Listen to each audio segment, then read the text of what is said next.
പ്രിയപ്പെട്ട സുഹൃത്തുക്കളെ, ഞാൻ ഏതാനും ആഴ്ചകൾക്ക് മുമ്പ് കേരളത്തിലെ കോൺഗ്രസിൻ്റെ ഉന്നതാധികാര സമിതിയായിട്ടുള്ള രാഷ്ട്രീയകാര്യ സമിതി പുനഃസംഘടിപ്പിച്ചതുമായി ബന്ധപ്പെട്ടുകൊണ്ട് ഒരു വീഡിയോ ചെയ്തിരുന്നു. ആ വീഡിയോ വ്യാപകമായിട്ടുള്ള ചർച്ച കോൺഗ്രസിൻ്റെ പല തലങ്ങളിലും ഉണ്ടാക്കി എന്ന് അറിയുന്നതിൽ എനിക്ക് അഭിമാനമുണ്ട്. ചില വിമർശനങ്ങളും അതുമായി ബന്ധപ്പെട്ട് ഉയർന്നു വന്നിരുന്നു. അത് ഞാൻ ഈ വീഡിയോ ചെയ്യുന്നതിനിടയിൽ ഞാനത് കൈകാര്യം ചെയ്യുന്നുണ്ട്. ഞാനെന്നാ വീഡിയോയിൽ പറഞ്ഞു വെക്കാൻ ശ്രമിച്ചത്, തെരഞ്ഞെടുപ്പ് അടുക്കുന്ന സാഹചര്യത്തിൽ കേരളത്തിലെ കോൺഗ്രസിൻ്റെ ഉന്നതാധികാര സമിതിയിൽ നടത്തിയിട്ടുള്ള ഈ പുനഃസംഘടന കോൺഗ്രസിനെ ദോഷകരമായിട്ടാണ് ബാധിക്കാൻ പോകുന്നത് എന്നും ആ പുനഃസംഘടന നടത്തിയതിൽ കോൺഗ്രസിൻ്റെ സംഘടനാ ചുമതലയുള്ള ജനറൽ സെക്രട്ടറി ആയിട്ടുള്ള KC വേണുഗോപാലിന് നിർണായകമായിട്ടുള്ള പങ്കുണ്ട് എന്നും അത് കേരളത്തിലെ കോൺഗ്രസിന് വലിയ തോതിലുള്ള പ്രതിസന്ധി ഉണ്ടാക്കാനാണ് പോകുന്നത് എന്നുള്ള നിലയിലുള്ള ഒരു വിശകലനമാണ്, ഒരു വിമർശനമാണ് ഞാൻ ആ വീഡിയോയിലൂടെ നടത്തിയത്. സുഹൃത്തുക്കളെ, ഞാൻ ഇന്ന് ആ വിഷയത്തിൽ വീണ്ടും ഒരു വീഡിയോ ചെയ്യാൻ നിർബന്ധിതനായിരിക്കുകയാണ്. ഈ വീഡിയോയും KC വേണുഗോപാലിൻ്റെ നിർബന്ധത്തിന് വഴങ്ങി കേരളത്തിലെ രാഷ്ട്രീയകാര്യ സമിതി പുനഃസംഘടിപ്പിച്ച അതേ വിഷയത്തിൽ തന്നെയാണ്. ഈ വീഡിയോയിൽ കൂടി ഞാൻ പറഞ്ഞു വെക്കാൻ ഉദ്ദേശിക്കുന്നത്, KC വേണുഗോപാൽ ഈ നടത്തിയ പുനഃസംഘടനയിലൂടെ കേരളത്തിലെ കോൺഗ്രസിനെ മുച്ചൂടും മുടിക്കുകയാണ് എന്നാണ്.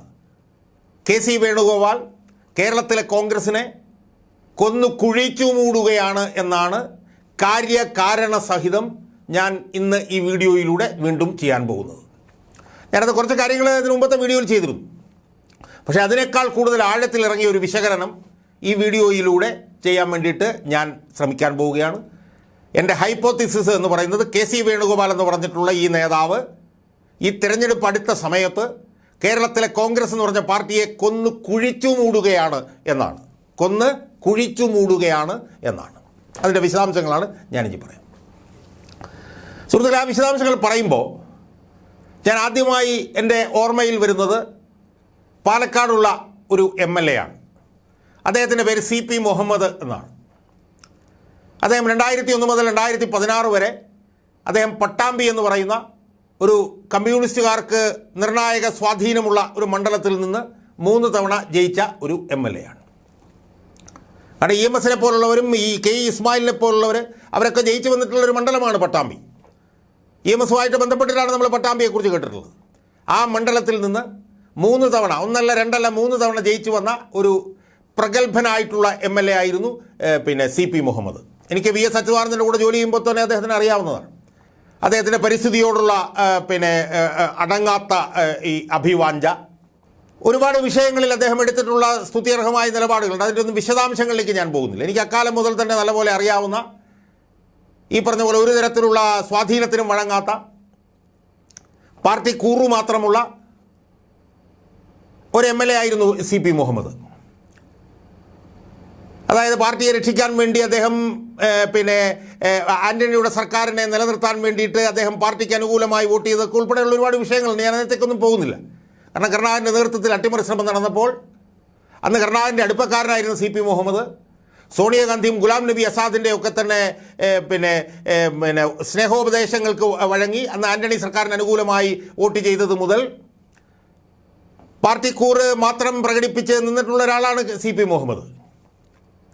ഒട്ടേറെ സ്ഥാനങ്ങളിൽ അദ്ദേഹം ഇരുന്നിട്ടുണ്ട്. പക്ഷേ ആ CP മുഹമ്മദ് ഇന്ന് ഈ രാഷ്ട്രീയകാര്യ സമിതിയിലില്ല.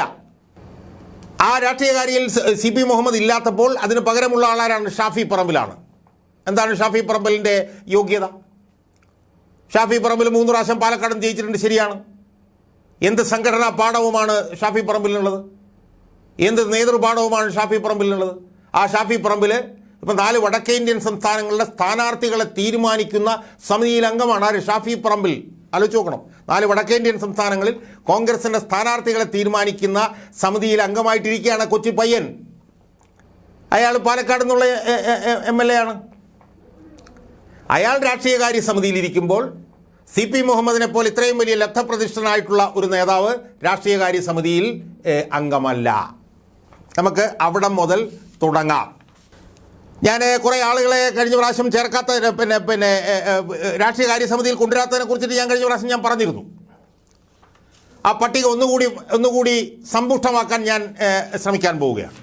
ഞാൻ രാജ്മോഹൻ ഉണ്ണിത്താൻ്റെ കാര്യം നേരത്തെ സൂചിപ്പിച്ചിരുന്നു. അദ്ദേഹം കാസർഗോഡ് നിന്നുള്ള എം പിയാണ്. അതുപോലെ തന്നെ കെ പി കുഞ്ഞിക്കണ്ണൻ എന്ന് പറഞ്ഞിട്ടൊരു XMLA ഉണ്ട്. ഈ കെ സി വേണുഗോപാലിന് അറിയേണ്ടതാണ് കെ പി കുഞ്ഞിക്കണ്ണൻ എന്ന് പറഞ്ഞ XMLA.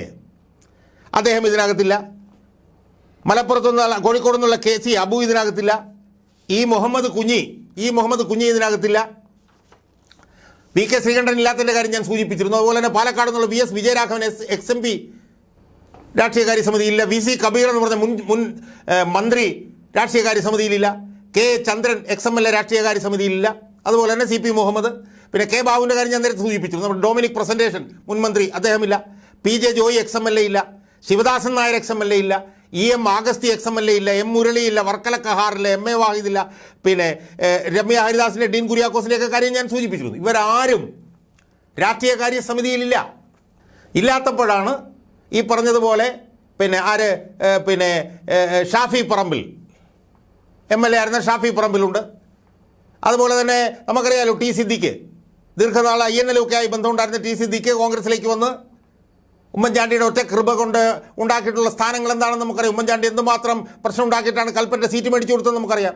അവസാനം ഉമ്മൻചാണ്ടി ഒരൊറ്റ ചവിട്ടിയിട്ട് അപ്പുറത്തേക്ക് മലക്കം പറഞ്ഞു. ഇപ്പോൾ KPCCയുടെ വർക്കിംഗ് പ്രസിഡന്റ്, രാഷ്ട്രീയകാര്യ സമിതിയിൽ അംഗം. അതുപോലെ തന്നെ രാഷ്ട്രീയകാര്യ സമിതിയിലിരിക്കുന്ന റോജി M ജോൺ JNUവിൽ പഠിക്കാൻ പോയി. MI ഷാനവാസിൻ്റെ ഓഫീസൊക്കെ ആയി ബന്ധപ്പെട്ട് പ്രവർത്തിച്ചു. തിരിച്ച് അങ്കമാലിയിൽ വന്നു. 2 പ്രാവശ്യം ജയിച്ചു. AICC സെക്രട്ടറിയാണ് അദ്ദേഹവും രാഷ്ട്രീയകാര്യ സമിതിയിലുണ്ട്. കൊച്ചു ചെറുക്ക മീശ പോലും മുളയ്ക്കാത്ത പയ്യന്മാരാണ് ഇവരൊക്കെ. ഈ രാഷ്ട്രീയകാര്യ സമിതിയിൽ ഇരിക്കുന്നവരൊക്കെ എന്തടിസ്ഥാനത്തിലാണ് ഇവർക്ക് രാഷ്ട്രീയകാര്യ സമിതിയിൽ ഇരിക്കാൻ എന്താണ് യോഗ്യത എന്ന് എനിക്ക് മനസ്സിലാവുന്നില്ല. അപ്പോൾ ഇത്രയും ആളുകളാണ് ഇതിനകത്തുനിന്ന് തഴയപ്പെട്ടു പോയിട്ടുള്ളവർ. അതുകൂടാതെ എറണാകുളത്ത് നിന്നുള്ള സിമി റോസ്ബെൽ ജോൺ എത്രയോ പതിറ്റാണ്ടുകളായി കോൺഗ്രസിനകത്ത് അച്ചടക്കമുള്ള ഒരു പ്രവർത്തകയായി പ്രവർത്തിക്കുന്നവരാണ് സിമി റോസ്ബെൽ ജോൺ. അവരില്ല. അതുപോലെ തന്നെ തിരുവനന്തപുരത്ത് നിന്നുള്ള K മോഹൻകുമാർ, അദ്ദേഹം നോർത്തിൽ ഒരു പ്രാവശ്യം MLA ആയിരുന്നു.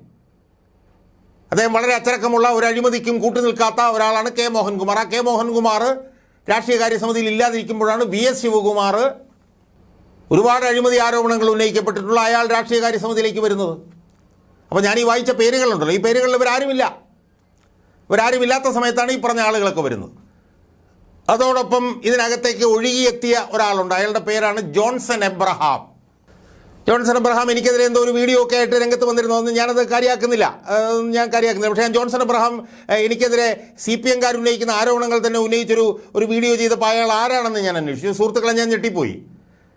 അദ്ദേഹം ആദ്യം AK ആൻ്റണിയുടെ കൂടെ ഉണ്ടായിരുന്നു, PJ കുര്യൻ്റെ കൂടെ ഉണ്ടായിരുന്നു. അദ്ദേഹമായിരുന്നു മറ്റേ സൂര്യനെല്ലി കേസിൻ്റെ നടത്തിപ്പുകാരൻ എന്നാണ് ഞാൻ മനസ്സിലാക്കിയത്. പിന്നീട് VM സുധീരൻ KPCC പ്രസിഡന്റ് ആയിരുന്നപ്പോൾ VM സുധീരൻ്റെ ഒറ്റ നിർബന്ധം കൊണ്ട് അയാളെ KPCC ട്രഷററാക്കി. എന്നാൽ ഇന്ന് VM സുധീരൻ്റെ ഏറ്റവും വലിയ എതിരാളിയാണ് ജോൺസൺ എബ്രഹാം. എന്താണ് അതിൻ്റെ കാരണം എന്ന് ആർക്കും അറിയില്ല. അത് ജോൺസൺ എബ്രഹാമിനും VM സുധീരനും മാത്രമേ അറിയുള്ളൂ. ഇന്നിപ്പോൾ ജോൺസൺ എബ്രഹാം ഈ കൂടുമാറി ഇന്ന് KC വേണുഗോപാലിൻ്റെ ഒരു പെട്ടിത്തൂക്കിയാണ് എന്ന് കോൺഗ്രസ്സുകാർ പറയുന്നുണ്ട്. എനിക്കറിയില്ല, ഞാൻ ആരോപണം മാത്രമാണ് ഉന്നയിക്കുന്നത്. പക്ഷേ അങ്ങനെയാണെന്നാണ് കേൾക്കുന്നത്. അയാളും വന്നിട്ടുണ്ട് രാഷ്ട്രീയകാര്യ സമിതി. അയാൾക്ക് രാഷ്ട്രീയകാര്യ സമിതിയിൽ ഇരിക്കാൻ എന്ത് യോഗ്യത എന്ന് എനിക്ക് എത്ര ആലോചിച്ചിട്ടും മനസ്സിലാവുന്നില്ല. അതായത് VK ശ്രീകണ്ഠൻ ഇല്ലാത്ത യോഗ്യത എന്താണ് ജോൺസൺ എബ്രഹാമിന്?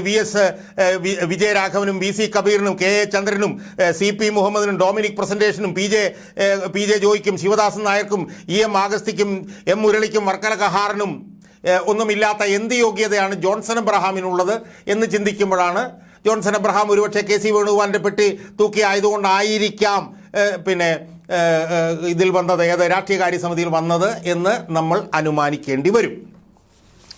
സുഹൃത്തുക്കളെ, ഇനി ഏറ്റവും പ്രധാനപ്പെട്ടതും ഏറ്റവും ഗൗരവതരവുമായിട്ടുള്ള ഒരു വിഷയമാണ് ഇനി ഞാൻ നിങ്ങളുടെ അടുത്ത് ചർച്ച ചെയ്യാൻ പോകും. UDF എന്ന് പറഞ്ഞ സംവിധാനത്തെ സംബന്ധിച്ചിടത്തോളം ഈ പറഞ്ഞ പോലെ സാമുദായിക സന്തുലനം അവരെ സംബന്ധിച്ചിടത്തോളം വളരെ പ്രധാനമാണല്ലോ. കാരണം അവരെ താങ്ങി നിർത്തുന്നത് 2 പ്രബല സമുദായങ്ങളാണ് നമുക്കറിയാം. ഒന്ന് മുസ്ലിം സമുദായം, ഏതാണ്ട് 27-28% മുസ്ലിം സമുദായവും ഏതാണ്ട് 19% ക്രിസ്ത്യൻ സമുദായവുമാണ് ഇവരെ താങ്ങി നിർത്തുന്നത് എന്നുള്ളത് നമുക്കറിയാം. ഹിന്ദു വിഭാഗത്തിലെ ചെറിയൊരു വിഭാഗവും അവരുടെ കൂട്ടത്തിലുണ്ട്. എന്നാൽ ഇപ്പോൾ ഈ ഉണ്ടാക്കിയിരിക്കുന്ന 36 അംഗ പിന്നെ ഇതുണ്ടല്ലോ, രാഷ്ട്രീയകാര്യ സമിതി ഉണ്ടല്ലോ, അതിൽ സാമുദായിക സന്തുലനം പരിപൂർണമായി തകർക്കപ്പെട്ടിരിക്കുകയാണ് എന്നുള്ള അതിഗുരുതരമായിട്ടുള്ളൊരു വിഷയമാണ് എനിക്ക് നിങ്ങളുടെ മുമ്പിൽ അവതരിപ്പിക്കാനുള്ളത്. അതിൽ ന്യായമായിട്ടുള്ള പ്രാതിനിധ്യം കിട്ടിയിട്ടുള്ളത് ക്രിസ്ത്യൻ സമുദായത്തിനാണ്. 19% ക്രിസ്ത്യൻ സമുദായത്തിന് 10 അംഗങ്ങൾ ഈ രാഷ്ട്രീയകാര്യ സമിതിയിലുണ്ട്. ഏതാണ്ട് ന്യായമാണ് എന്ന് വേണമെങ്കിൽ നമുക്ക് പറയാം. എന്നാൽ കേരളത്തിൽ 23% ഈഴവരുണ്ട്. ഈഴവ ജനവിഭാഗം 23% ഉണ്ട്. അവർക്ക് 7 അംഗങ്ങൾ മാത്രമാണ് ഇതിനകത്തുള്ളത്. 23% ഉണ്ടായിട്ടും ഏറ്റവും കൂടുതൽ തഴയപ്പെട്ടിരിക്കുന്ന ആരാണെന്നറിയോ? 28% മുസ്ലിങ്ങൾക്ക് കേവലം 4% ഈ രാഷ്ട്രീയകാര്യ സമിതിയിൽ പ്രാതിനിധ്യമുള്ളത്. മുസ്ലിം സമുദായമാണല്ലോ ഈ കോൺഗ്രസിനെ എല്ലാ കാലത്തും പിടിച്ചു നിർത്തിയിട്ടുള്ളത്, അല്ലെങ്കിൽ കോൺഗ്രസിനെ അധികാരത്തിലെത്തിക്കുന്നതിൽ നിർണായകമായിട്ടുള്ള പങ്ക് വഹിച്ചിട്ടുള്ളത്. പക്ഷേ അവർ 29% കേരളത്തിലുണ്ടെങ്കിലും 4 പേരാണ് പിന്നെ രാഷ്ട്രീയകാര്യ സമിതിയിൽ ഉള്ളത്. പട്ടിക വിഭാഗത്തിൽ നിന്ന് 2%, പട്ടിക വർഗത്തിൽ നിന്ന് 1%, ഇതൊക്കെയാണ് ഒരു പിന്നെ അവരുടെ ഒരു കോൺട്രിബ്യൂഷൻ ഷെയർ. ഏറ്റവും ഞെട്ടിക്കുന്നൊരു സംഭവം എന്താണെന്നറിയോ? ഈ കെ സി വേണുഗോപാൽ അംഗമായിട്ടുള്ള നായർ സമുദായമുണ്ട്. അവർ 12% കേരളത്തിലുള്ളതെങ്കിൽ അവർക്ക് 11 അംഗങ്ങളുണ്ട് സുഹൃത്തുക്കളെ ഈ രാഷ്ട്രീയകാര്യ സമിതിയിൽ. അപ്പോൾ എന്താണ് ഇയാളുടെ ഉദ്ദേശം എന്നുള്ളത് മനസ്സിലായില്ലേ നമുക്ക്? അയാൾ കോൺഗ്രസിനെ മുച്ചൂട് മുടിക്കുകയാണ് എന്ന് ഞാൻ പറയാനുള്ള ഏറ്റവും പ്രധാനപ്പെട്ട കാരണങ്ങളിലൊന്ന് സാമുദായിക സന്തുലനം പരിപൂർണമായി അയാൾ അട്ടിമറിച്ചിരിക്കുന്നു എന്നുള്ളതാണ്. കേരളത്തിൽ ഏറ്റവും പ്രബല സമുദായമായിട്ടുള്ള ഈഴവ സമുദായത്തെ പൂർണ്ണമായും തഴഞ്ഞിരിക്കുന്നു, മുസ്ലിം സമുദായത്തെ തഴഞ്ഞിരിക്കുന്നു. എന്നിട്ട് ചെറിയൊരു സമുദായത്തിന്, നായർ സമുദായത്തിന് 12% ഉള്ളപ്പോൾ 11 അംഗങ്ങൾ കൊടുത്തിരിക്കുന്നു. അപ്പോൾ ഇതിൻ്റെയൊക്കെ പശ്ചാത്തലത്തിലാണ് ഇയാൾ ഈ കോൺഗ്രസ് എന്ന് പറഞ്ഞ പാർട്ടിയെ ഇവിടെ മുച്ചൂട് മുടിക്കുകയാണ്, കൊന്ന് കുഴിച്ചു മൂടുകയാണ് എന്ന് ഞാൻ പറയുന്നു. പ്രഗത്ഭരായിട്ടുള്ള ലബ്ധപ്രതിഷ്ഠരായിട്ടുള്ള അസംഖ്യം നേതാക്കന്മാർ, ഡസൻ കണക്കിന് നേതാക്കന്മാർ, അവരെല്ലാവരെയും തഴഞ്ഞിട്ട് ഈ 3ാം കിട നേതാക്കന്മാരായിട്ടുള്ള അയാളുടെ പേര് ജോൺസൺ എബ്രഹാം എന്ന് പറയുന്ന നേതാവ്, മീശ മുളയ്ക്കാത്ത ചെറുപ്പക്കാർ പിള്ളേർ, ഷാഫി പറമ്പിൽ, ഹൈബി ഈഡൻ, അയാൾക്കൊക്കെ ഈ രാഷ്ട്രീയകാര്യ സമിതിയിലെ 7 അയലോക്കത്ത് വരാനുള്ള യോഗ്യതയുണ്ടോ?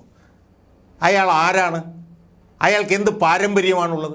റോജി ജോണിന് എന്ത് പാരമ്പര്യമാണുള്ളത്? മീശ ഇതുവരെ വന്നിട്ടില്ല, രാഷ്ട്രീയകാര്യ സമിതിയിൽ കയറിയിരിക്കുകയാണ്. PS വിജയരാഘവനെ പോലെയും CP മുഹമ്മദിനെ പോലെയും കെ ചന്ദ്രനെ പോലെയും VC കബീറിനെ പോലെയും VS വിജയരാഘവനെ പോലെയും ഒക്കെയുള്ള PJ ജോയിയെ പോലെയും ശിവദാസൻ നായരെ പോലെയും ഒക്കെയുള്ള നേതാക്കന്മാർ പുറത്ത് നിൽക്കുമ്പോഴാണ് ഈ കൊച്ചു ചെറുക്കന്മാരെ കൊണ്ടുവന്നിട്ട് ഈ KC വേണുഗോപാൽ ഇതിനകത്ത് പ്രതിഷ്ഠിക്കുന്നത്. അതുകൊണ്ട് ഞാൻ ഉറപ്പിച്ച് പറയാം, കേരളത്തിലെ കോൺഗ്രസ് എന്ന് പറഞ്ഞ പാർട്ടിയുടെ ശവദാഹം നടത്തിയിട്ട് ഈ KC വേണുഗോപാൽ ഈ തൻ്റെ സ്ഥാനത്ത് നിന്ന് മാറൂ എന്നതിൻ്റെ ഏറ്റവും പുതിയ ഉദാഹരണമാണ് അയാളുടെ നേതൃത്വത്തിൽ ഈ തീർത്തും അനവസരത്തിൽ കൊണ്ടുവന്ന് വച്ചിരിക്കുന്ന ഈ രാഷ്ട്രീയകാര്യ സമിതിയുടെ പുനഃസംഘടന. അതിൽ ആരും തർക്കവുമില്ല. അതിൽ വലിയ തോതിലുള്ള അതൃപ്തി വളർന്നുകൊണ്ടിരിക്കുകയാണ്. ആരൊക്കെ എങ്ങോട്ടൊക്കെ ഏതൊക്കെ പാർട്ടിയിലേക്ക് രാജിവെച്ച് പോകും എന്നുള്ളത് നമുക്കിപ്പോൾ പറയാൻ പറ്റാത്ത ഒരവസ്ഥയാണ്. എന്തായാലും KC വേണുഗോപാൽ തനിക്ക് ഗ്രൂപ്പില്ല എന്ന് പറഞ്ഞുകൊണ്ട് പാർട്ടി പിടിച്ചെടുക്കാൻ വേണ്ടിയിട്ട് നടത്തിക്കൊണ്ടിരിക്കുന്ന ഈ നീക്കം അപകടകരമാണ് എന്ന് മാത്രമേ എനിക്ക് ഈ അവസരത്തിൽ സൂചിപ്പിക്കാനുള്ളൂ.